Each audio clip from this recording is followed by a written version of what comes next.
ลอยลิวลัดทิวเขาดงเสียงจากวัดศรีอุดมวงศ์ฝากตามคลื่นส่งลอยมามอบสารดีให้ทำคำจุนชีวาทูลชาติเธอศาสนาสถาบันมิ่งขวัญชาวไทยด้วยใจมุ่งมั่นร่วมกันเถิดทูลสรรสร้างในทางสายบุญเป็นสิ่งคำจุนพาไปพระครูอุดมร่วมสร้างสังคมด้วยใจนำธรรมะมาให้เหมือนส่งยาใจมอบมาวัดศรีอุดมวงศ์เปรียบปานบ้านเมตตาธรรมมีกิจกรรมหวังให้หลักธรรมนำพาปลอบใจไข้ป่วยด้วยอุ่นให้บุญเป็นยารอยยิ้มเต็มหน้าบุญพาให้ใจงดงามด้วยงานการสื่อให้คือสำคัญบอกถามถึงกันและกันให้เป็นแก้วขวัญคุณคำเทิดประเพณีบูชาทั้งวัฒนธรรมให้สิ่งดีงามด้วยธรรมนำคนสุขใจ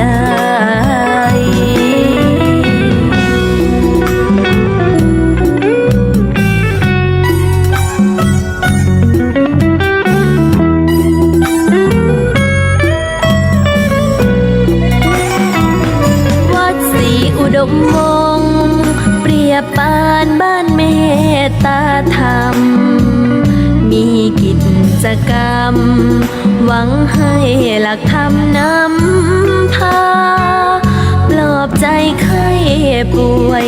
ด้วยอุ่นให้บุญเป็นยารอยยิ้มเต็มหน้าบุญพาให้ใจงดงามด้วยงานการสื่อให้คือสำคัญบอกถามถึงกันและกันให้เป็นแก้วขวัญคุณคำเทิดประเพณีบูชาทั้งวัฒนธรรมให้สิ่งดีงามด้วยธรรมนำคนสุขใจ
เมื่อพระธรรมล้ำเลิศประเสริฐแน่จะเลิกแก้ความสวยทุกอย่างลดที่ใจดวงใจใสสะอาดอย่าเลิกกลางห่างวัดหัดฟังธรรม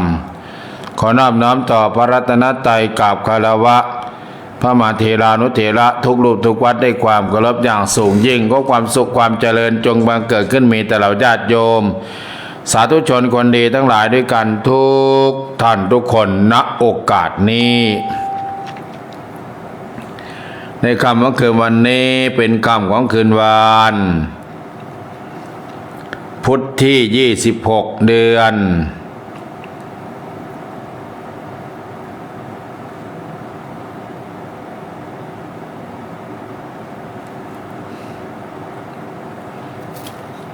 วันพุธที่ 26 เดือน พฤศจิกายน ดูนี่19 องศาแล้วนี่18 โอ้ 15 ระวังสะพุงนี่15 องศาวันนี้หนาวหลาย26ภัยหนาวมาเยือนภาคเหนือ ภัยอุทกภัย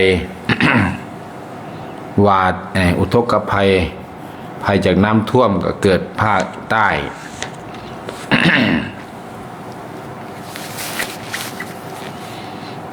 แล้วก็ต้อง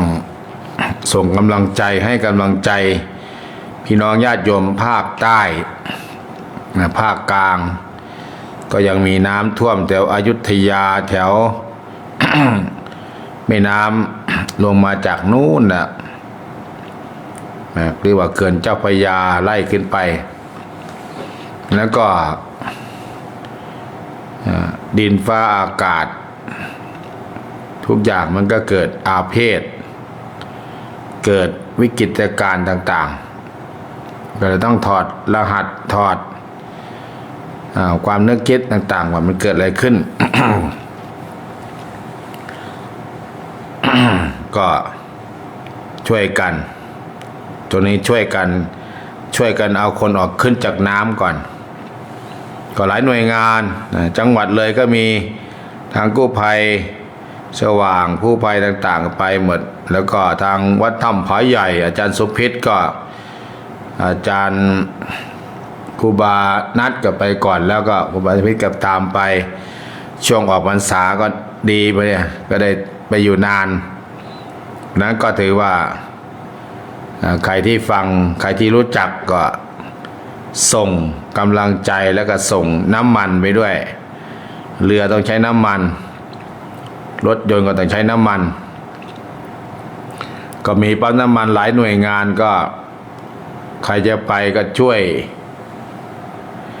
ขาดน้ำหมูกน้ำมันหรือว่าเติมน้ำมันเต็มถังมาเนี่ยปั๊มน้ำมันปตท.ต่างๆก็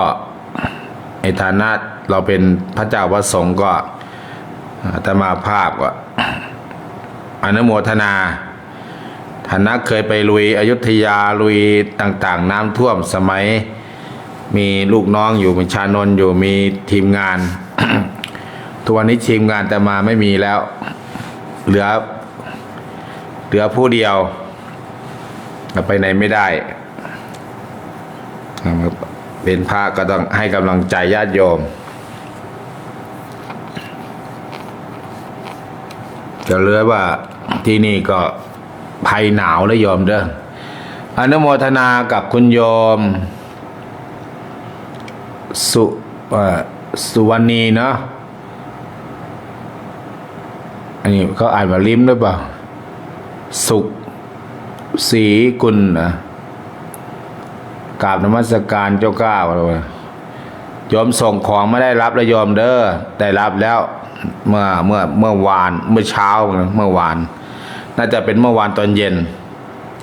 หรือเมื่อเช้าวานนี่แหละอาตมาเดินมาก็เห็นอยู่ก็เลยดูมีผ้าขนหนูมีอะไรต่างก็ได้เอาใส่ห้องน้ำไว้พระเจ้าประจงครูบาอาจารย์ช่วงนี้หนาววันนี้ก็วันนี้15 องศาวังสะพุง15 องศา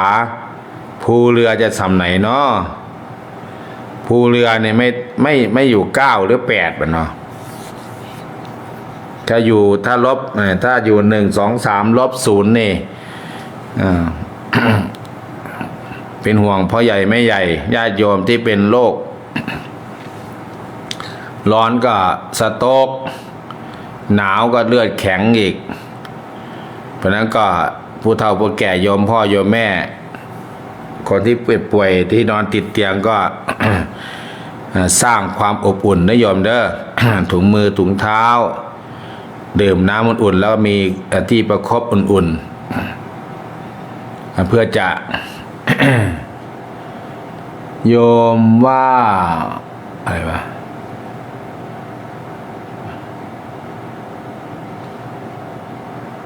ง่ายมาก ให้มีศีลมีธรรมสร้างกุศลอย่างพระพุทธศาสนาปลอดภัยที่สุดโยม ก็หลายครูบาอาจารย์เพิ่นทำนายทายทักไว้แหละหลวงปู่นั้นหลวงปู่นี้แม้แต่หลวงปู่ศิลากรุงเทพก็ระวัง670ตั้งแต่90นั่นแหละ6970ก็ต้องระวังไว้เชียงใหม่เชียงรายที่เป็นภูเขาหินก็พอที่จะซื้อที่อยู่ได้ก็ไปเมืองเลยก็พอได้อยู่แต่ที่อาตมาอยู่นี่ก็ไม่แน่นอนเลยฝนตกแรงๆฝนตกอย่างภาคใต้เนี่ยฝนตก3 วัน 3 คืน5 วัน 5 คืนเนี่ยเขื่อนภูหลวงถล่มมาไหล แถวนี้ถล่มมาไหลวัดศรีดำวงก็ไม่เหลือเหมือนกันปอดแปดเหมือนกัน แต่ก็บริเวณรอบวัดก็จะมีภูเขาอยู่โนนศรีสงครามโนนอะไรต่างก็พออาศัยได้ไม่ไกลก็จะมีโบสถ์2 ชั้นมีเสาฐานีพอได้ปีนเพราะนั้นก็น้ำเนี่ยที่นี่เหมือนกันน้ำมาแรงเค็มไวไปไวเหมือนกันเหมือนน้ำเลยเนี่ยเคยปี45นั่นไงฝนตกหนักน้ำท่วมอยู่ประมาณตัวเมืองเลยนะตัวเทศบาลเมืองเลยเนี่ยแถว มันเหมือนกันยอมแต่ แต่ที่ไหนจะได้รับหนักที่สุดเมืองเลยก็เคยได้รับอิทธิพลนี้มาก่อน4 วันเหมือนกันแต่ก็ไม่น้ำเลยขึ้นน้ำโขงขึ้นน้ำทุกที่ไม่มีที่ไปก็บ้านขึ้นบ้านโยมใครอยู่ที่สูงก็ได้ช่วยได้ทำกับข้าวกับน้ำช่วยกันแต่หาดใหญ่เนี่ยมันเป็นที่คล้ายๆที่ราบที่ทะเลเหมือนอ่างกระทะน้ำทะเลหนุนน้ำป่ามาก็ไม่มีที่ไปเพราะนั้นก็คือน้ำเนี่ยมีเห็นครูบาอาจารย์บรรดาลายทักว่าน้ำจะท่วมถึงปากน้ำโพนครสวรรค์มันนะปาฮัดกรุงเทพไปตึก3 ชั้นมันนะปาฮัดอันนี้คือเพิ่นทำนายทายทักไว้นะอาตมาก็50-50หรอกก็ถามว่าถ้าเราจับประเด็นพุทธธรรมนายของพระพุทธเจ้าเขาจับประเด็นนะถ้าคนไหนได้ศึกษาพระไตรปิฎกศึกษาเรื่องอาคัญญสูตรศึกษาเรื่องพระไตรปิฎกแล้วก็ศึกษาเรื่องยกพระศรีอานเนี่ยเอามาเปรียบเทียบกันมันจะมียุคนั้นไม่มีรั้วบ้านไม่มีขโมยกระโจนมันนะพระศรีอานน้ำไม่ท่วมฟ้าไม่ผ่าฝนตกต้องตามฤดูกาลก็คือเรื่องของศีลธรรมเนี่ยยุคนั้นก็คือเขาคัดคนจากรุ่นจากที่แล้วมาแล้วก็ในนี่แหละพศนี้ในยุคนี้แหละศีล500%ศีล800%ถึงจะได้เกิดทันยุคพระศรีอานศรียเมตไตรเนี่ยยุคนั้นน่ะคืออุดมสมบูรณ์ไม่มีตำรวจไม่มีทหารไม่มีพระราชาได้โยมมีแต่ญาติโยมอยู่ด้วยกันด้วยความรักความสามัคคียุคต้นนะโยมนะยุคปลายก็เหมือนกันโยมยกอาคัญญสูตรยุคต้นของพุทธศาสนาก็เหมือนกันดีแต่นี่ 2,500 โลกาจะไหวหวัดอย่าไม่ถึงลมพัดมันก็พัดอย่าไม่ถึงฝนตกมันก็ตกยามแล้งก็แล้งจนไม่มีน้ำยามตกก็ตกเยอะจนท่วมบ้านท่วมเรือนบัดนั้นก็ต้องถอดรหัสถอดแบบหลายสิ่งหลายประการที่จะมาแก้ไขปัญหา การที่จะช่วย คนที่ติดกับน้ำเนี่ยซอย1ซอย2ซอย3ซอย4ต้องมีชื่อชัดเจนซอยแล้วก็มีประชากรกี่คน ก็ต้องหาที่สูงเป็นศูนย์บัญชาการรู้ข้อมูลแล้วก็ทางกู้ชีพกู้ภัยก็ได้ไปนำไปรับถูกแล้วก็ต้องสถานการณ์อย่างนี้ต้องทุกที่แต่มาเคยพูดหลายที่อยู่บางทีเราอาจจะอย่าประมาทอาจจะมาแนะนำให้อบตทุกอบตทั่วประเทศไทยเนี่ยต้องมีรถกู้ชีพกู้ภัยเครื่องตัดทางเวลาอุบัติเหตุใหญ่ๆต้องใช้แล้วก็ต้องมีสาธารณภัยอบตต้องมีรถต้องมีเรือที่แบบเป็นสปีดโบ๊ทต่างๆที่มันสามารถที่จะน้ำแรงๆก็จะผ่าน้ำไปได้ต้องมี ตั้งงบประมาณไว้เพื่อจะเอาประชากรเจ้าของในเขตอบตในเขตอบจเนี่ยในจังหวัดเจ้าของมันถ้ามันไม่พอก็ต้องขอจากกู้ภัยต่างๆที่ก็มีสรรพกำลังแล้วก็จังหวัดอื่นที่จะมาช่วยได้จริงๆมันทำได้หมดนะโยมทำได้หมดจากคนที่อย่างคนที่กู้ภัยจากจังหวัดไปเนี่ยบางทีก็งมเข็มเหมือนกันนะมาไปจากจังหวัดเลยเนี่ย1,000 กว่าโลงมเข็มเนี่ยแต่คนในเขตภาคใต้เนี่ยหรือว่าศูนย์บัญชาการเนี่ยจังหวัดไหนก็คือจังหวัดที่มันรู้สึกว่าไม่เคยน้ำท่วมมันก็ต้องมีโอกาสท่วมแล้วก็ต้องหาพื้นที่ถึงศูนย์บัญชาการ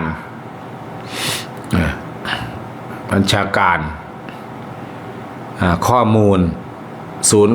ข้อมูลสามารถถ่ายโอนได้จากคอมพิวเตอร์เนี่ยบางทีคอมพิวเตอร์น้ำท่วมอะไรนี่ละตัวคอมพิวเตอร์นั่นก็มีถ้าเป็นเอกสารเนี่ยมันจมน้ำหมดแต่เป็นคอมพิวเตอร์มันสามารถถ่ายไปทางกรุงเทพได้ถ่ายไปทาง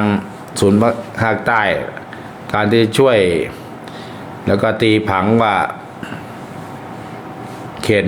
นี้มันมีเขต1เขต2เขต3เขต4จะเป็นบ้านอีสานบ้านเราเรียกว่าคุ้มนั้นคุ้มนี้นะแต่เป็นบางที่เรียกซอยนั้นซอยนี้ซอยนั้นซอยนี้มีประชากรเท่าไหร่อดีตออกมา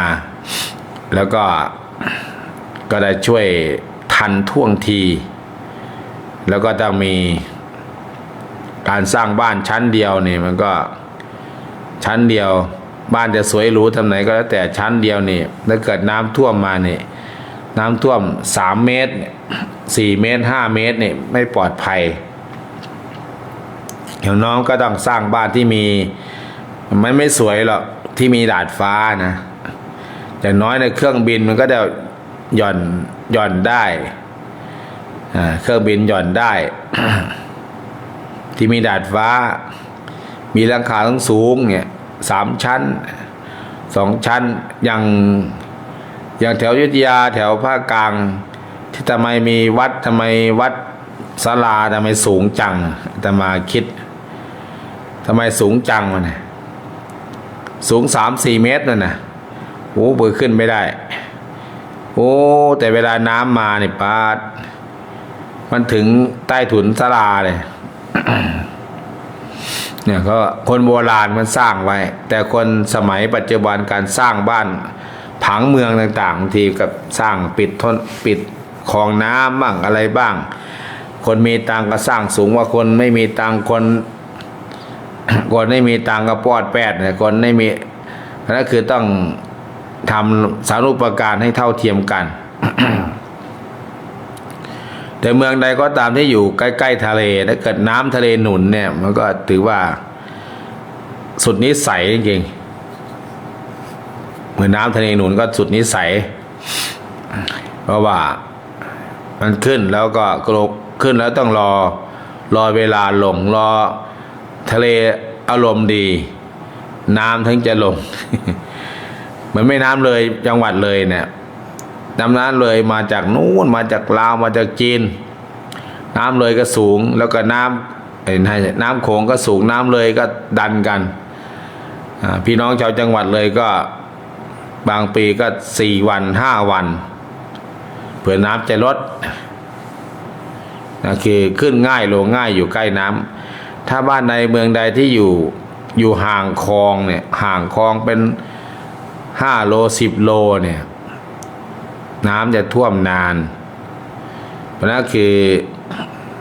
ทุกอย่างต้องถอดบทเรียนแล้วก็ต้องถอดรหัสต้องมาหลายๆเรื่องทั้งเรื่องวิทยาศาสตร์ทั้งเรื่องพุทธศาสตร์เรื่องท้องธรรมชาติปลูกไม้ปลูกต้นโพปลูกต้นไทรปลูกอะไรที่มันตายโตไวโตเร็วๆแล้วมีแก่นใช้ประโยชน์ได้ก็ต้องช่วยกันดึงน้ำทำให้มันดีช่วงนี้ก็ช่วยกันก่อนทุกหน่วยงานทุกกู้ภัยต่างๆสรรพกำลังก็ระดมไปช่วยกันภาคใต้ก็เอาใจช่วยให้พ้นวิกฤตการณ์ฝนไม่หยุดฝนไม่ตกพอละเทวดาก็จะไปลงโทษเทวดาก็อย่าไปฝนหยุดตกแดดออกเนี่ยน้ำก็จะแห้งไวเหมือนจังหวัดเลยตอนเนี้ยแดดออกหนาวอุณหภูมิ15 องศาความเย็นวันเนี้ยที่วังตะพุงนะภูเรือน่าจะอยู่ประมาณสัก7 องศาด้านซ้ายเนี่ยภูเรือด้านซ้ายแถวนาแห้วแถวภูกระดึงเนี่ยหนาวล่องความหนาวมาจากประเทศจีนเนี่ยใครอยากสัมผัสความหนาวก็มาเมืองเลยได้โยมเด้อเจิญพลอยมาเมืองเลยมาเมืองเลยปฏิบัติธรรมก็ประชาสัมพันธ์เนื้องานปฏิบัติธรรม5 ธันวาวันพ่อแห่งชาติครั้งที่29จัดงานก็10 วันระหว่างวันที่1 ถึง 10 ธันวา1 ถึง 10 ธันวาวันที่1ก็คือขอปริวาส4ขึ้นมานัด10ออกอมภานกรรมสลักพัดถวายข้าพาหนะแล้วก็วันที่วันที่4ไฮไลท์เปิดกองการกุศลตั้งแต่เวลา7 โมงครึ่งจนถึงเวลาบ่าย 3 บ่าย 4แล้ววกเข้ามาสู่การแสดงของนักเรียนโรงเรียนต่างๆเวลา17:59 นาทีเนาะท่านประธานมาถึงก็จุดธูปเทียนบูชาพระรัตนตรัยจุดธูปทองน้อยพระบาทสมเด็จพระเจ้าอยู่หัวรัชกาลที่9พระพันปีหลวงรัชกาลที่9แล้วก็เปิดกรวยถวายพรในหลวงรัชกาลที่10แล้วก็หัวหน้าส่วนราชการก็จุดเทียนต่อหน้าบูรพมหากษัตริย์ญาติโยมก็ทำความเคารพแล้วก็กราบพระสมาทานศีลอารัตนาศีลอารัตนาธรรมพระเดชพระคุณหลวงพ่อพระราชวชิรสุธีก็ขึ้นแสดงธรรมเสร็จแล้วคณะสาธยายพระมหาเถระผู้ใหญ่พระเจ้าคณะพระสังฆาธิการก็เจริญพระพุทธมนต์ซึ่งมีพระเดชพระคุณหลวงเจ้าคุณสิริรัตนเบธีพระครูสิทธิลาภรณ์รองจังหวัดเจ้าคณะอำเภอพระครูปริยัติกิจจวรวัฒน์แล้วก็คณะสงฆ์10 รูปแล้วก็คณะสงฆ์ด้านหลังที่เข้ากรรมก็จะได้สวดมนต์ร่วมกันญาติโยมใครสวดได้ก็สวดเพื่อเป็นสิริเป็นมงคลเป็นเม่งเป็นขวัญเป็นกำลังใจต่อกันและกัน แล้วก็ได้ถวายพระกุศลแด่พระพันปีหลวงเพราะนั้นก็ถือว่าได้ประพฤติปฏิบัติธรรมสอดแจ้งปฏิบูชายะเราจะเอาดอกไม้หรือเอาพวงหลีดงามๆมันก็ไม่สมค่า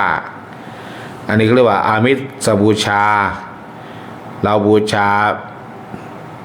ที่ควรบูชาอันสูงสุดคือบูชาบุคคลเป็นปฏิบูชายะเนี่ยได้บุญหลายนะแล้วใครจะจองโรงทานเป็นเจ้าภาพอาหารน้ำปานะน้ำดื่มต้องการใช้เยอะแล้ว 2,000 นะขวดน้ำดื่มเด้อญาติโยมน้ำดื่มคนละ100 โลแล้วก็โรงทานอาหารน้ำปานะเนี่ยมาตั้งโรงทานออกร้านโรงทานเพื่อพ่อเพื่อแม่ของเราไม่ได้ไปกรุงเทพเราก็จัดอยู่นี่ละจัดเคารพจัดกราบจัดไหว้ต่างๆแล้วก็ได้ฟังเทศน์ฟังธรรมจากพ่อแม่ครูบาอาจารย์ทั่วฟ้าเมืองไทยมาแสดงธรรมในลานธรรมปีนี้น่าจะเสียงดีนะระบบแสงสว่างมาจากวัดป่าโนนแดงปีนี้ระบบเสียงจากวัดศรีนวงศ์วนินาถ่ายทอดสดไปทั่วโลกก็อย่างน้อยก็คือกิจกรรมเหล่านี้กิจกรรมที่เป็นมงคลรักษาศีล 5รักษาศีล 8สร้างมงคลเป็นมงคลเราก็จะปลอดภัย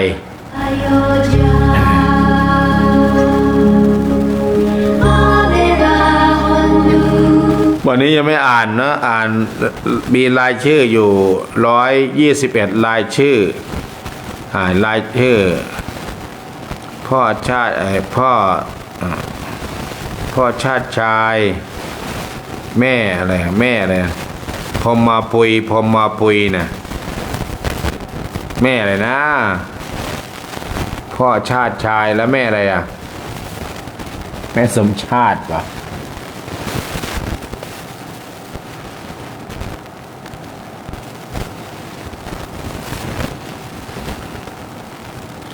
ก็ช่วยกันนะโยมเด้อกองทุนวันพ่อกองทุนวันพ่อ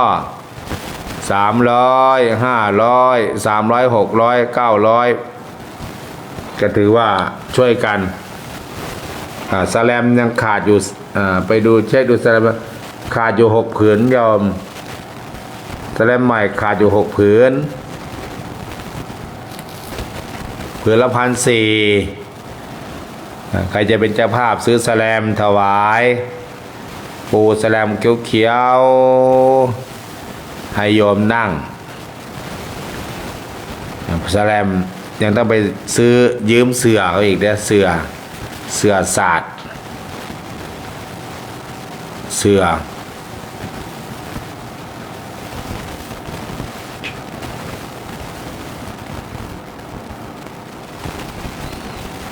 แล้วก็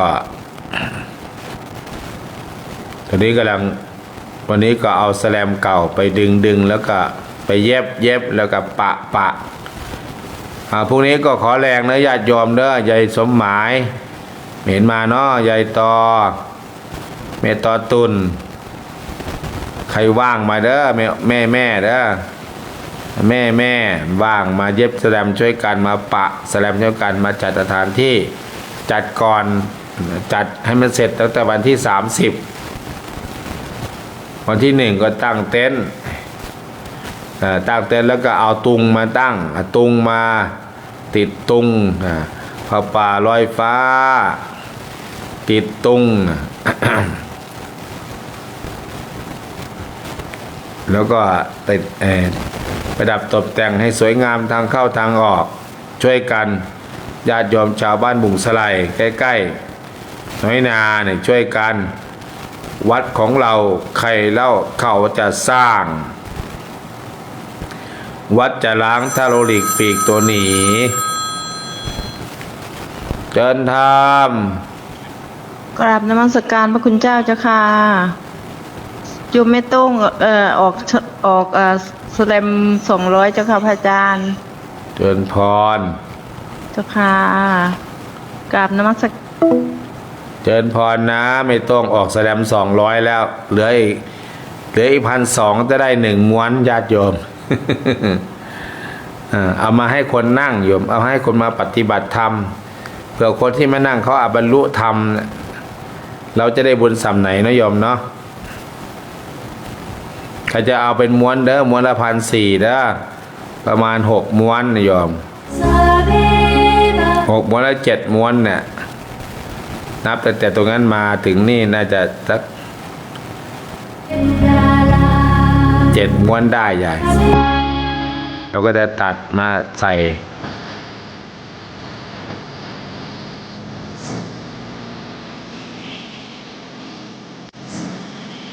เปิดหน้าไม้แล้วญาติโยมแล้วเปิดหน้าไม้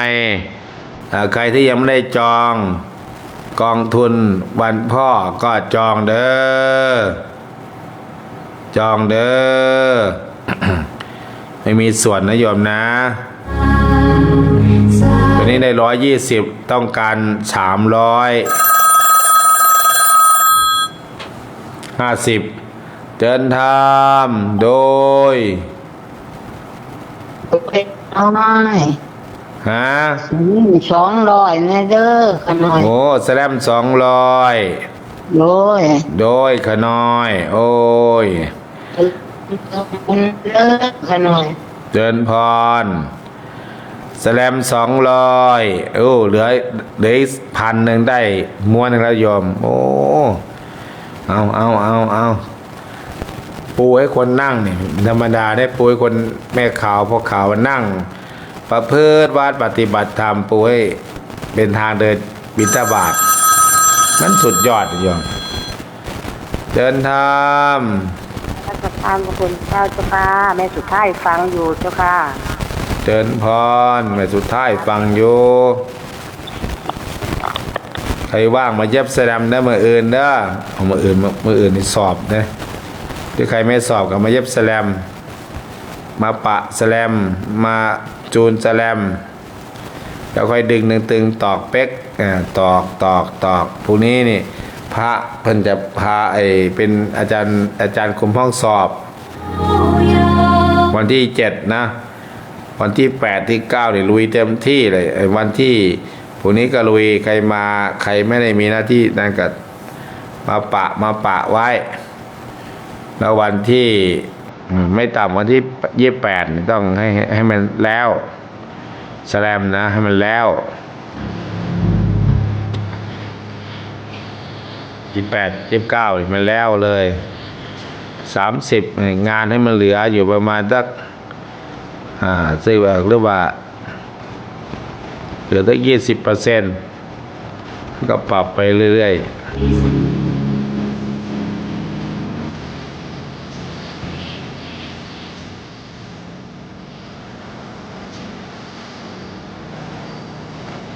093085112แม่สำเนาเทวสัตว์เด้อ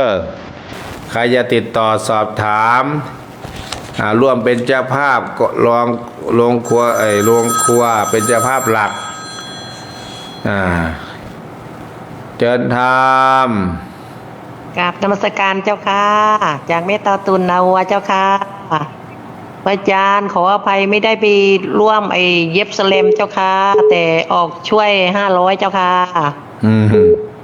คุมข้าวอยู่เจ้าค่ะ คุมข้าวอยู่ เจ้าค่ะยังไม่ทันเสร็จเจ้าค่ะเมื่อวานก็เกี่ยวข้าวลงแขกเดี๋ยวเขากู้อีกอะไรอีกหรือว่าไม่ทัน4 ธันวาท่านเข้าขึ้นลาวเห็นญาติโยมอยู่ลานธรรม เจ้าค่ะ500เจ้าค่ะค่าแสลม500เนาะการเจ้าค่ะ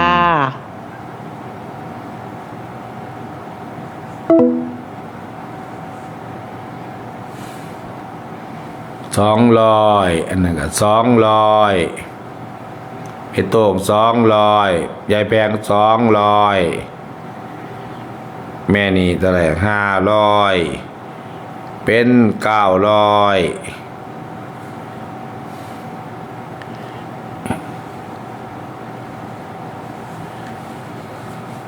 ขาดอีก500ก็จะได้พื้นหนึ่ง ซอยการไม่มีใครมาไปหัวหน้าส่วนราชการไม่มีใครให้งบประมาณหรอกเพราะว่ามันสตงอาจจะเป็นโรงทานบ้างอะไรบ้างต่างๆ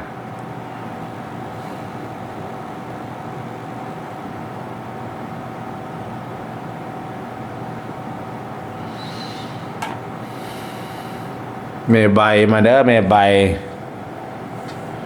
โยมสุธรรม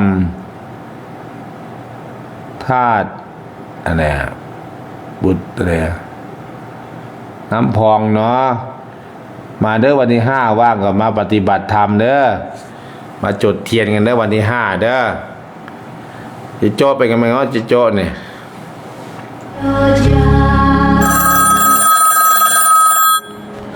เจิญธรรม กล่าวนมัสการพระครูเจ้าค่ะฟังอยู่เจ้าค่ะผู้ขาซอย200เจ้าค่ะ เจิญพรเจิญพร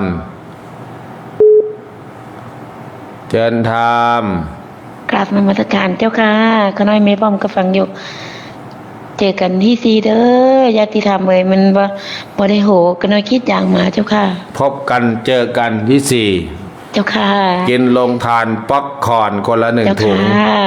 ต้องมาทำ1,000 ถุงนะป๊อกคอร์นเนี่ย เจ้าไปแต่เศร้าจนเท้าคำเลยเจ้าค่ะพระอาจารย์มาเด้อแม่น้องนางยางได้แล้วบอกฮึ เมนูนางหนูเจ้า จ้ายางได้แล้วบอกพระอาจารย์ ยางบ่ยางเลย โอ้มาขายของมาแล้วเนาะ เพิ่นไม่อยากยางเพิ่นอยากนอนติดเตียง น้องเขาฟันเป็นยังไงของพระอาจารย์คือมิตรจัดให้เจ้าค่ะ โอ้อ้วนปุลุ และบ่ได้หยุดบ่ได้ตรงกับวันหยุดเนาะมื้อที่4เนี่ยเนาะ อ๋อมาได้อยู่มาตอนกลางคืน โอ้ ตอนเย็นมาตอนเย็นกลับจากโรงเรียน แล้วก็มา วันที่5ว่างบอกก็ปิดเทอมปิดโรงเรียนอยู่ โอ้เจ้าค่ะสาธุ วัน เติม นัก บุ ขั ญให้ ต เจ้า ฤกษ์ ค่ะเติมบุญให้เด้ออีล่าขอฝัน ใครกลัวหนาวก็นอนใต้โบสถ์เวลาพักผ่อนอยู่ใต้โบสถ์มีที่อาบน้ำเชิญธรรม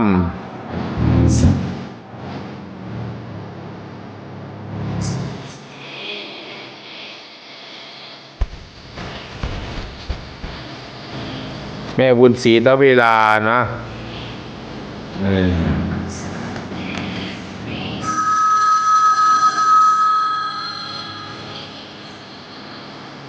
เชิญธรรม ครับนมัสการเราคุณเจ้าสวัสดีญาติธรรมทุกบ้านทุกอำเภอทุกจังหวัดก็มีหัวน้องหอยเจ้าค่ะอาจารย์ขน้อยอันเล่ม200ได้เลยเจ้าค่ะ ต้องลอยเนาะ เจ้าค่ะ กี่คนแล้วเนี่ยเลยจดให้หน่อย คนได้จดน้อยคนได้จดมีเนตมีบุญเนตบุญซี่หันกา200 ยายแพงเท่าไหร่ยายแพงเท่าไหร่ ยายแพง200เจ้าค่ะ นี่เป็น200 200เจ้าค่ะ ยายแพ ก็ไม่ ง ต้องปกติ ไม่โต้งก่อน ไอ้โต้ง200เจ้าค่ะ ยายแพง200 เจ้าค่ะ แม่บุญศรี200 ป้าน้อย200เจ้าค่ะ เมตร200แล้วใคร500อ่ะไปต่อ แม่อัน ต่อตุ้น เมโตเจ้าค่ะ เป็นเท่าไหร่แล้วเนี่ยเป็น1,400ละเฮ้ย1,300ขาดอีก100ก็ได้ผืนหนึ่ง เจ้าค่ะ เตรียมตัวเตรียมใจเจ้าค่ะวันที่4เจ้าค่ะ พ่อใหญ่หลีหรือพ่อใหญ่อะไรไปประชาสัมพันธ์แกบอกไม่เห็นมีคนมันน่ะบ้านเขาไปเกี่ยว เขาไปเกี่ยวข้าวว่า บ่เคยมีคนอยู่หน้าบ้านเจ้าค่ะเพราะว่าเขาน้อยก็บ่ได้ออกไปได้ยินเสียงพอเยลี่เสียงเพิ่นโฆษณาไปอยู่แต่บ่ได้ออกไปเจ้าค่ะอยู่ในบ้านอยู่เบิ่ง มาอีกแล้วโฆษณา5 ธันวาแต่ว่ารู้จักเนาะ เจ้าค่ะ พากันมาเด้อใครได้ไปบอกข่าวเล่าข่าวแล้วก็พากันมา เจ้าค่ะ จังหวัดเราหรอกเราก็ให้กำลังใจพี่น้องภาคใต้เป็นตาหนายนะเจ้าค่ะพระอาจารย์ก็ต้องเคยเห็นแต่ประเทศอื่นมาเห็นจะประเทศไทยเฮาเนาะหาดใหญ่นะเจ้าค่ะ มันจะเกิดไปเรื่อยโยมมันจะเกิดไป น้ำจะท่วมจากกรุงเทพไปถึงปากน้ำโพนครสวรรค์นั่นนะ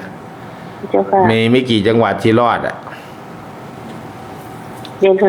คนทำนายไว้เมนแท้ๆเนาะเจ้า เอา ค่ะ เบิ่งพระยิ่งพระเถระพระเกจิอาจารย์ครูบาอาจารย์ที่นั่งสมาธิเพิ่นส่องซอดได้ล่ะ เจ้าค่ะ ว่าอะไรจะเกิดขึ้น แต่มาก็ได้ยินได้ฟังก็50 เจ้าค่ะ แล้วก็ไป 2,500โลกาชื่อไว้วันเมนของพื้นนี้เท ต้องไปอ่าน ยามอย่างอาจารย์มหาสมนะว่ายามไม่ถึงลมพัดมันก็พัด เจ้าค่ะ ยามไม่ถึงฝนตกมันก็ตก ยามหน้าหนาวมันก็ฝนตกเจ้าค่ะปีนี้กันทึกแล้วเนาะเจ้าค่ะ มันก็เลยถือว่าเนี่ยจะไม่ว่าเพลงยังร้องว่าเดือน11น้ำเริ่มไหลนองแม่นั่นนองเนี่ย เจ้าค่ะเดือน12ก็น้ำพ่นตะลิงเนาะ เดือน2น้ำท่วมบ้านเลยอยุธยาอ่างทองนครสวรรค์นั่นน่ะ เจ้าค่ะ ตอนนี้ก็ภาคใต้ไงนั่นคือมันถ้าเราศึกษาพระไตรปิฎกพระพุทธเจ้าตรัสเนี่ยพุทธธรรมนายก็ดีหรือว่า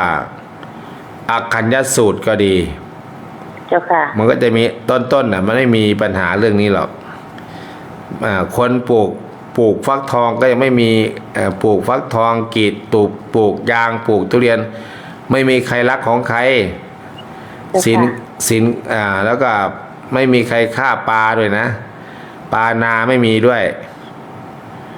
กินอะไรกินพวกเผือกพวกมันพวกอะไรต่างๆทุกวันนี้กินปลากินงูกินอะไรต่างๆสัตว์เลื้อยคลานกินทุกอย่างมันกิน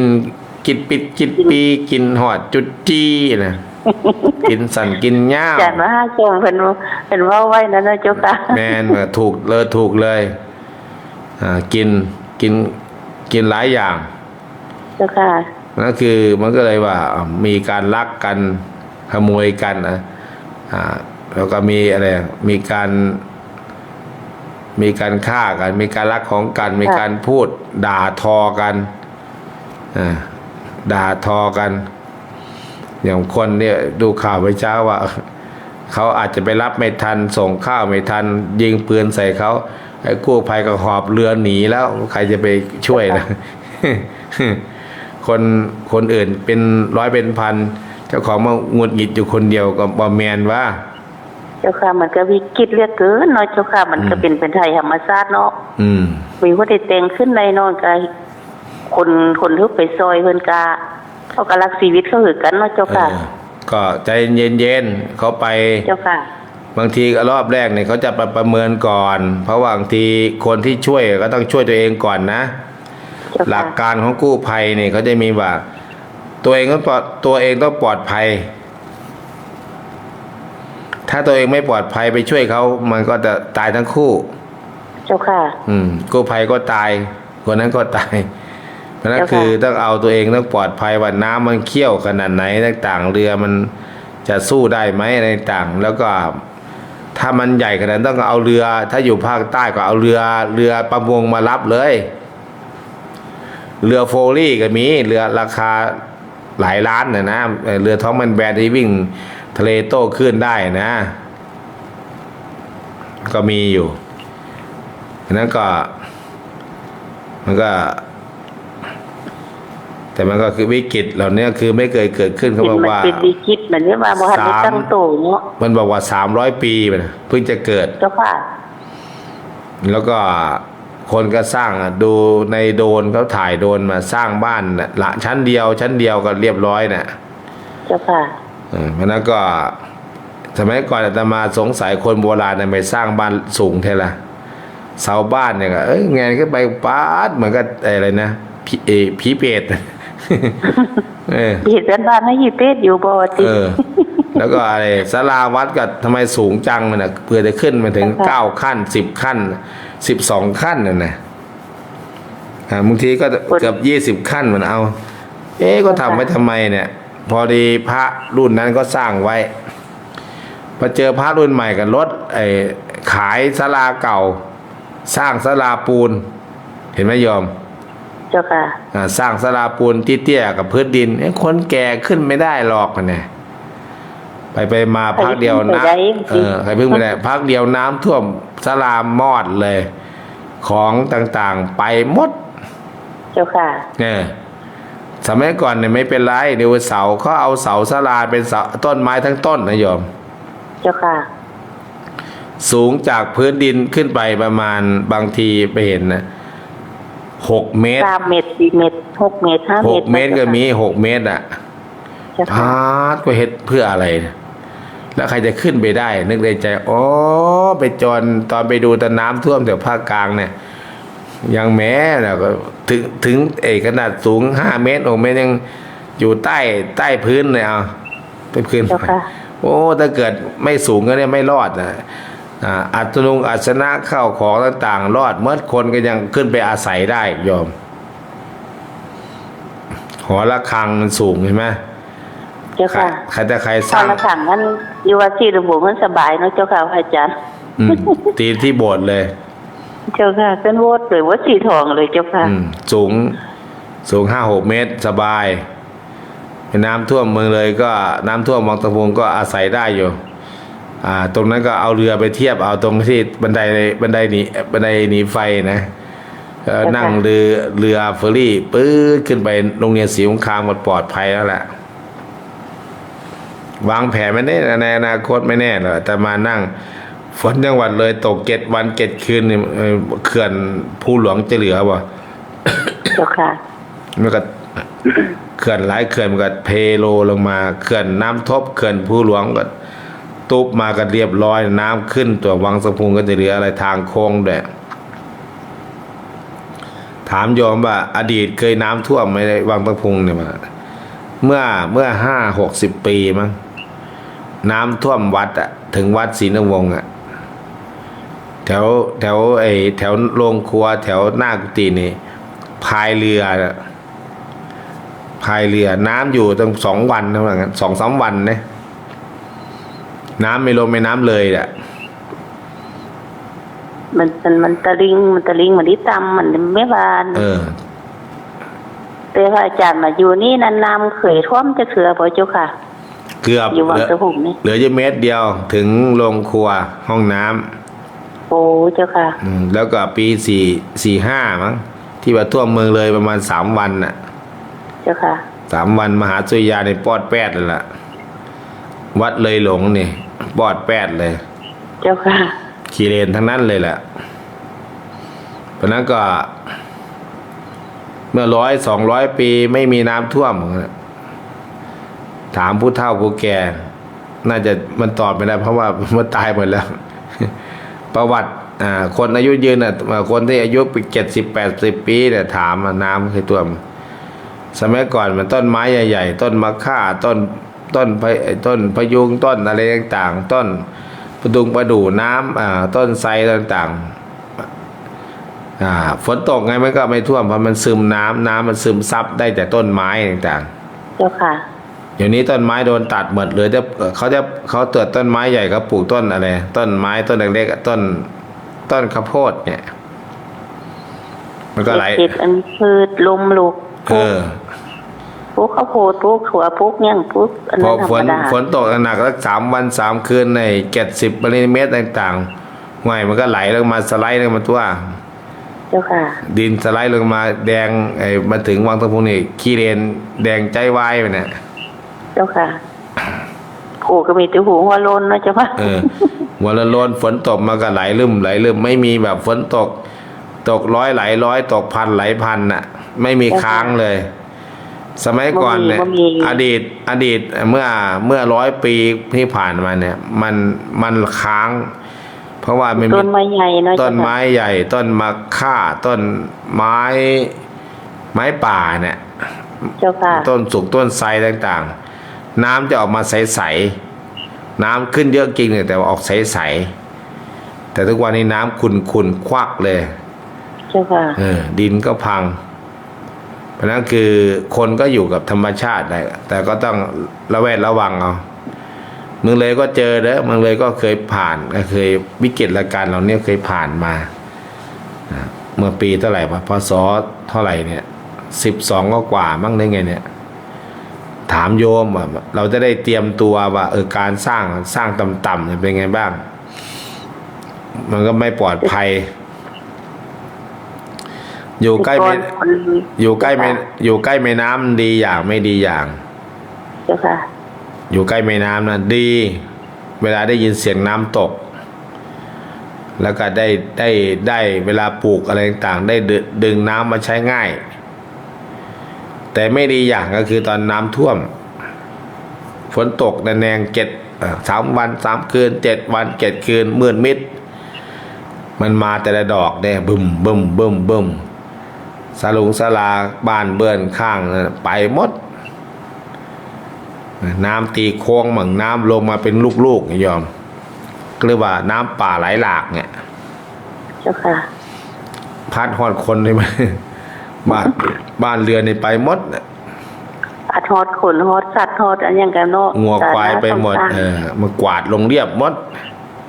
เจ้าค่ะ เพราะฉะนั้นคือ เราก็ต้องดูว่าถ้าใครอย่างบางบ้านยอมอยู่น้ำห้วยเนี่ยแต่ไม่ท่วมหรอกแต่ท่วมบ้านยอม ก่อนนั้นเกิดก่อนมีท่วมอยู่เจ้าค่ะแล้วมันนี่ว่าเฮ็ดไฟน้ำห้วยไฟแม่น้ำไว้หั่นก็เลยน้ำก็บ่ใครได้ความแต่ก่อนก็น้ำปลาออกมาปีคศ22 23นี่แหละเจ้าค่ะน้ำปลามันอีนั่นอยู่น้ำทบมา เจ้าค่ะน้ำพบน้ำมันออกมานะเจ้าค่ะน้ำพบว่างน้ำนั้นน้ำจันทร์เดี๋ยวตำบลเนี่ยมันไหลมาหาบ้านน้ำห้วยเนี่ย เจ้าค่ะ น้ำจันทร์มาจากโค้งร้อยศพก็คือก็ผ่านทุกพื้นที่เนี่ยก็ผ่านแต่ภาคใต้เขายังไม่เคยเจอหนักขนาดนี้หาดใหญ่บ้างหลายพื้นที่เห็นเวลารถกู้ภัยเข้าไปเนี่ยเขาร้องช่วยด้วยเสียงระงมสมแซ่เหมือนว่าเสียงเด็กเสียงผู้ใหญ่เป็นตาสะท้อนใจน่าสงสารคือมันเหตุมันสุดนิสัยแล้วก็หน่วยกู้ภัยต่างๆก็น้อยตอนนี้มันเป็นถอดบทเรียนอีกอย่างหนึ่งให้เหมือนกับอาตมาเคยพูดอยู่เมืองเลยเนี่ยมันต้องมีกู้ภัยทุกอบต.กู้ชีพกู้ภัยที่มีรถโรงพยาบาลคนตกต้นไม้ก็อะไรต่างก็ได้เอาไปส่งโรงพยาบาลถูกแล้วก็เวลากู้ภัยเหล่านี้ก็ต้องมีเรือมีรถที่มันอุทกภัยวาตภัยอัคคีภัยก็ต้องรถดับเพลิงก็ต้องมีใช่ป่ะมีทุกอบต.แหละแต่ตัดทุงตัดทางบ่ใครมีไล่เนาะคือเราเหมือนกับประมาทกันแต่เ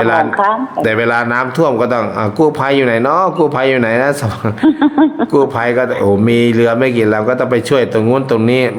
มันก็ต้องไม่สามารถแต่ที่ดีสุดก็คือว่าตั้งงบประมาณไว้ทางอบต.หรืออบจ.หรือว่าเทศบาลน่ะช่วยตัวเองก่อนเจ้าค่ะช่วยเองเมื่อช่วยเองไม่ได้ก็ฮัลโหลว.2 ว.8 ขอว.4 ช่วยหน่อยก็พื้นที่จะรู้ว่าตรงไหนซอย1ซอย2อย่างบ้านน้ำห้วยจะมีคุ้มล่างคุ้มบนใช่ป่ะเจ้าค่ะก็ต้องบอกคุ้มไว้หรือว่าอย่างวัดเนี่ยก็จะไปตั้งคุ้มนี้มีกี่หลังคาคุ้มนี้มีกี่คนเนี่ยต้องศูนย์ประชาการต้องอยู่สูงหน่อยอยู่บนที่สูงหน่อยเขียนในดามแล้วเวลาเขาไปกู้ชีพกู้ภัยก็ได้กู้ถูกไงมาครบแล้วหมดแล้วไงปลอดภัยแล้วแต่เป็นน้ำห้วยออกไล่ที่เกิดอีมันติวน้อยเจ้าค่ะอีทึกไล่บนน้ำติวน้อยนี้ต่ำบ่ใครมีนอนเห็นแล้วเมื่อกี้เนี่ยปีที่แล้วมันน้ำท่วมแต่ว่าติวน้อยน้ำท่วมทางนะแล้วคือทุกที่มีวิกฤตการณ์แต่ใครที่โดนบ่อยอย่างเมืองเลยก็โดนบ่อยแถวก้างปลาแถววัดเลยหลงโดนบ่อยจนแบบชินแล้วไม่ร้องละสมัยก่อนแต่ก็ร้องบนภาคใต้นะร้องช่วยด้วยอย่างเงี้ยต่างๆ แต่อย่างอยุธยาเนี่ยท่วมที3 เดือน 4 เดือนเนี่ยแต่มาไปเขาก็ปกตินะเขาก็อยู่ได้เนาะเขาก็อยู่ได้ตอนที่ไปช่วยเนี่ยเอาน้ำแต่ท่านยายสงขลานี่บ่เคยมีจักเทื่อบ่เคยมีวิกฤตขนาดนี้ก็เลยว่าตกใจไงตกใจมันมีอภภัยวาตภัยอัคคีภัยมันจะเกิดขึ้นได้ทุกภัยเจ้าค่ะมันเกิดขึ้นได้ถ้าเกิดขึ้นแล้วมันก็ทำให้วิกฤตการณ์มันเกิดขึ้นเพราะนั้นก็เขาเรียกว่าภาษาสมัยใหม่ก็ถอดบทเรียนแล้วก็ทำยังไงที่ช่วยชีวิตคนได้ไวที่สุดนะ10 นาทีน้ำมันขึ้น5 นาที10 นาทีเนี่ยขึ้นวืบเลยเวลาฝนมันมีน้ำทะเลนู่นนั่นเนาะเจ้าค่ะมันมีน้ำทะเลน้ำทะเลขึ้นอยู่กับเขาใจดีหรือใจไม่ดีนะถ้าใจดีเขาก็ยุบไว้แต่ใจไม่ดีเขาก็เล่นตัวอยู่นะเจ้าค่ะ3-4-5 วัน3-4-5 วันทะเลเป็นบ้าเก่ายุแล้วก็ไม่ยุบเลยเหมือนน้ำเลยบ้านเราเคยปี45เนี่ยถ้าเขาดีน้ำโขงมันขึ้นไงเจ้าค่ะน้ำโขงขึ้นยันน้ำเลยไงน้ำเลยก็ไม่ขึ้นก็มากองเหมือนเทน้ำใส่ขวดเจ้าค่ะเทน้ำใส่แทงมันก็สูงขึ้นเรื่อยๆมันไปไม่ได้ไงถ้าฐานเขตบ้านเขาก็ขนาดน้ำโขงเป็นบ้าก็น้ำเลยก็บ่ยกเปลี่ยนเนาะเจ้าค่ะ3 วัน 5 วันนั่นแหละเพราะนั้นคือเหมือนกับไอ้ที่อุบลน่ะวารินชำราบไงสาววารินกินน้ำตาเนี่ยเจ้าค่ะนั่นคือเหล่านี้มันต้องถอดหมดเลยไม่ใช่ว่าน้ำท่วมน้ำแห้งแล้วก็เสยมันก็จะมาแก้ทุกหน่วยงานทุกอบตทุกเทศบาลก็ต้องมีรถมีเรือเจ้าค่ะเป็นของตัวเองติช่วยในวงแหวนของตัวเองน่ะวงกลมๆนะแล้วก็มีเรือตั้ง2 คันช่วยกันจุดไหนที่สำคัญสูงก็จะมีแต่ถ้าเกิดคนที่ไปจากกู้ภัยจากต่างจังหวัดไปอีสานเนี่ยเหมือนงมเข็มนะแต่ก็ต้องไปศูนย์บัญชาการก่อนเข้าไปศูนย์มันจะมีกู้ภัยหมู่กลุ่มใหญ่เขาก็แบ่งกันไปสายนั้นสายนี้มันจะเป็นผังเฉพาะกิจนะเพราะนั้นก็ในฐานะเคยไปลุยมาทำไมก่อนมีมือมีเท้ามีมือหมู่คณะก็เข้าไปถึงหน้างานก็ถือว่าน่าสงสารข้าวทุกเม็ดข้าวทุกอย่างมันเป็นมีคุณค่าเหมือนเดิมแซ่บหมดข้าวต้มมัดก็แซ่บยามเนี้ยคือยามเนี้ยถ้าจะระดมก็คือว่า1ข้าวหลามในดีที่สุดกินใน2 วันน่ะข้าวหลามข้าวต้มมัดเนี่ยข้าวต้มมัดข้าวต้มธรรมดาว่าเป็นข้าวต้มเครื่องอย่างนี้อยู่ได้เลยอยู่ได้หลายวันช่วยแล้วก็ตรงเนี้ยเขาตัดไฟตัดน้ำเทียนสำคัญนะเทียนไม่ขีดไฟไปแช็กไฟเนี่ยสำคัญแล้วก็แผงโซล่าร์เซลล์น้อยชาร์จโทรศัพท์มันก็สามารถที่จะช่วยได้แล้วก็ได้คิดได้ทำได้ก็ส่งเพื่อกำลังใจแต่เมืองเลยก็ไปเมืองเลยก็ไปอาจารย์สุวิทย์ก็ไปตั้งแต่วันแรกๆนะกูมานัดไปเอาเรือผมมีเรือมันก็ออกเรือเอาต่างๆไปช่วยสังคมต่างๆนั่นถือว่าเป็นมีกำลังจิตกำลังใจใครมีเงินปั๊มน้ำมันก็เขาก็ประกาศเติมฟรีอยู่นะใครจะไปช่วยก็เติมได้นั่นคือน้ำใจของคนไทยโยมเจ้าค่ะที่เหมือนก็ไม่รักกันหรอกเวลาไม่มีเวลาประสบภัยท่านหันหน้าเข้ากันดีเนาะเจ้าค่ะช่วยกันเจ้าค่ะช่วยกันทหารทัพบกทัพเรือทัพอากาศตำรวจน้ำหน่วยซิลต่างๆก็ต้องลุยกันเต็มที่แล้วก็วิกฤตอันนี้ก็เหลืออีกหลายวันประมาณบวกตั้ง10 วันเจ้าค่ะก็ถ้าน้ำทะเลเขา เขาก็ใจดีเขาก็ยุบลงยุบจากโน่นมาขึ้นแถวอ่าวใหญ่ต่างๆแล้วก็ระบบน้ำก็เก่งภาคใต้เนี่ยก็คือว่าคืออุปกรณ์ในทันสมัยอยู่แถวภาคใต้ไปแล้วก็เพราะวันหนึ่งก็คือเศรษฐกิจเขาดี แต่ไม่เคยเจอก็ธรรมดาใครแล้วแต่ไม่เคยเจอเหมือนคนที่ประสบข้อกรรมไม่เคยเจอก็รับไม่ได้อยู่ก็ต้องส่งกำลังใจให้กับพี่น้องชาวใต้ทุกจังหวัดที่โดนผลกระทบแล้วก็พี่น้องชาวบางบานอยุธยาเนาะน้ำท่วมมา3 เดือนว่าไงสนามโรงเรียนต่างๆน้ำท่วมแล้วก็ประสบการณ์เราเนี่ยเราก็จังหวัดเลยก็เคยเจอมาเจอกัน 2-3 รอบก็อยากให้มีครั้ง 3 ครั้ง 4ก็คือบางคนจนย้ายบ้านโยม3 รอบก็ย้ายขายบ้านแล้วก็ไปซื้อที่เอาบุกยอดภูเขาเนี่ยไปสร้างดินถล่มอีกไปสร้างบ้านอย่างดีปั๊บลมพัดแต่นี่ไม่ไออุทกภัยไม่เจอวาตภัยเนี่ยหลังคาได้ไปหมดอโลซิ่งไปหมดทั้งแถบเหลือแต่โครงไปอยู่หูเข้ากระดินถล่มลงอีกแล้วก็เจอแผ่นดินไหวในประเทศไทยแม้ตึกถล่มเนี่ยตึกสตงมาเพราะนั้นคือเหล่านี้มันเกิดขึ้น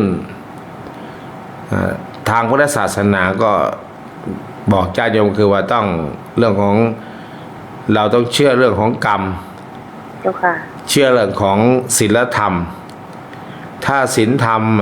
มันดีมันจะไม่เกิดขึ้นเหมือนกับยุคอคัญญสูตรมันไม่มีผู้ใหญ่บ้านไม่มีกำนันไม่มีตำรวจมีทหารเพราะคนยังไม่ทะเลาะกันน่ะหลังผู้ใหญ่บ้านก็เอาไม่อยู่ตำรวจก็เอาไม่อยู่ถึงไหนถึงศาลมันไม่โยมเพราะนั่นคือมันวิกฤตการณ์เหล่านี้เกิดขึ้นอยู่กับความศีลธรรมนะโยมนะไม่ได้ขึ้นอยู่กับสิ่งอื่นมากมายถ้าเราศึกษาในพระไตรปิฎกศึกษาพ่อแม่ครูบาอาจารย์เนี่ยเรารักษาศีล 5รักษาศีล 8มันให้ทานมันรักษาศีลมันภาวนาเนี่ยทุกคนทำเหมือนกันถ้าเกิดแม่บัวทำคนเดียวบ้านน้ำห้วยก็ยังกินเหล้าเมายาเสพยาม้ากันอยู่มันก็เจอวิกฤตการณ์อยู่แล้วแหละคนเดียวน้ำน้อยย่อมแพ้ไฟเนี่ยนั่นคือคนที่สมมติมีประชากรอยู่ 1,000 คนพระพุทธดีปฏิบัติชอบ950 คนเนี่ยอีก50 คนอาจจะเลวบ้างมันก็ยังทำแบบเรียกว่าอันไหนมากกว่ากันนะเนี่ยมันก็ต้องสิ่งที่มากกว่ามันค้านได้เพราะนั้นคือต้องคนทั้งหลายเขาเสียบุญเสียบ้านอะไรนี้เขาไม่ค่อยเชื่อเรามันจะมีแต่สุรานารีภาชีอะไรเนี่ยบัตรมันก็ทำให้เสื่อมเลยหลวงพ่อพุทธทาสบอกศีลธรรมไม่กลับมาโลกาจะพินาศคำว่าโลกาเนี่ยมันเป็นโรคนะโยมโรคโควิดบ้างอะไรบ้างต่างๆมันเริ่มเสื่อมไปทุกสิ่งทุกอย่างคือมาเกิดแผ่นดินไหวภูเขาไฟระเบิดเกิดน้ำท่วมอุทกภัยอัคคีภัยวาตภัยอีก68นี่ก็เกิดในสงครามถูอันแล้วก็สงครามต่างประเทศสงครามเห็นไหมไทยเขมรต่างๆมันก็เกิดขึ้นได้เพราะฉะนั้นคือถ้าเราตั้งมั่นในศีลในธรรมทุกศาสนาไม่เอาศาสนาไหนเราศาสนาสอนเป็นคนดีอยู่แล้วล่ะทุกศาสนาเนี่ยถ้าเราตั้งมั่นในศีลธรรมก็ขยันประกอบสัมมาอาชีพหาอยู่หากินไม่ต้องลักขโมยกันมันก็จะมีความสุขอันนี้ความสุขไม่มีเพราะอะไรศีลธรรมไม่กลับมาโลกาจะวุ่นวายตัวเสียบาปเสียบุญมันมีหลายอย่างหนึ่งอย่าลืมนะอันนี้น้ำท่วมเนี่ยอุทกภัยวาตภัยคือลมพัดบ้านพัดช่องปิวกระจายเหมือนกับพายุทอร์นาโดของประเทศนอกนะอัคคีไฟก็ไฟไหม้ตึกนั้นตึกนี้ใส่รวมกันลวกคนเนี่ยไม่ส่วนนู้นไม่ส่วนนี้ยาย เนี่ยมันก็มีภัยหลายอย่าง เจ้าค่ะ ชราภัยก็มีแก่เท่า แก่แล้วนั้นก็ต้อง ถ้าเราพิจารณาว่าเป็นกลางๆทำยังไงลูกหลานว่าคิดดีทำดีพูดดี สิ่งดีๆก็จะเกิดขึ้น ตึงไว้เนี่ยมันก็ไม่เกิดปัญหามนุษย์โมทนาเนาะเวลาหมดแล้ว ค่ะต้องนมัสการเจ้าค่ะ เจิญพรเจิญธรรม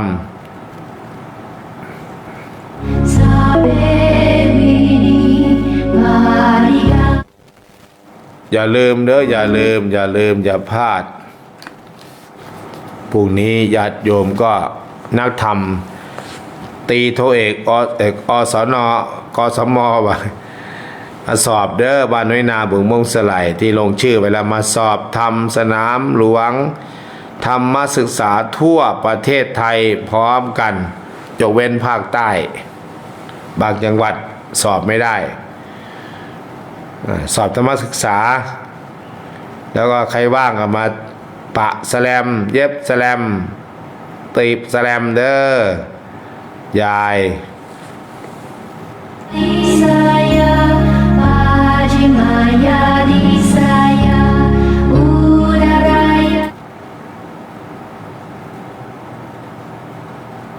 ภาวนาทำได้ เดินไปให้ถึงนิพพานอย่าปล่อยตัวปล่อยใจให้คิดประมาทจะเป็นทาสกิเลสตัณหาครอบงำ